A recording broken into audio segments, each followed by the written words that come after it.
Good morning and warm wishes of the Republic Day. So today I am here to recite a poem. It will be in Assamese, so pardon to all the people who will not understand this.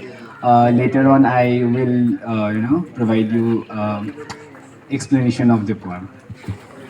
গণতন্ত্ৰ দিৱসৰ শুভেচ্ছা জনাই আবৃত্তি কৰিবলৈ লোৱা কবিতাৰ শিৰোনাম মোৰ দেশ, কবি হীৰেণ ভট্টাচাৰ্য।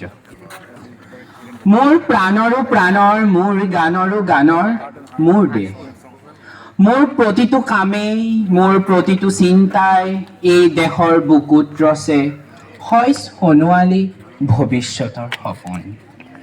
মোৰ জীৱনৰ আহে আহে, মোৰ যৌৱনৰ কোহে কোহে সেই সপোনৰ কৰলোল। দেশে দেশে দেশ আছে, এনে বহু দেশৰ অৰঙে দৰঙে মই ঘূৰিছোঁ, বহু বন্ধুৰ সতে হাতে হাত ধৰি ফুৰিছোঁ। কেতিয়াবা সাগৰ পাৰত, কেতিয়াবা খেজুৰ তলত, নতুবা পাহাৰ তলিত খন্তেক জিৰাইছোঁ। বন্ধুৰ সতে প্ৰাণ খুলি প্ৰাণৰ কথা পাতিছোঁ, তাৰ পিছত আৰম্ভ কৰিছোঁ নতুন যাত্ৰা। এনে বহু যাত্ৰাৰ শেষ মোৰ দেশ। মোৰ দেশৰ বাবে মই জীয়াই আছো, মোৰ দেশৰ বাবে মই জীয়াই থাকিবলৈ মৰণ পণ কৰিছোঁ।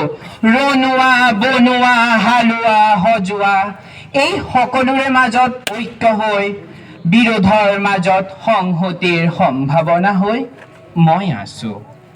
জীৱনে মৰণে শয়নে সপোনে এই দেশৰ আহ্বান মই শুনিছোঁ।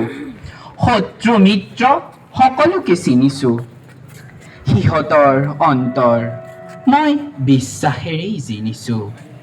শান্তিৰ চৰাই জুলিক আজলি ভৰাই দিছোঁ, ভঁৰালৰ এমুঠি ধান, পৰাণৰ একোটি গান। আৰুতো মোৰ একো নাই।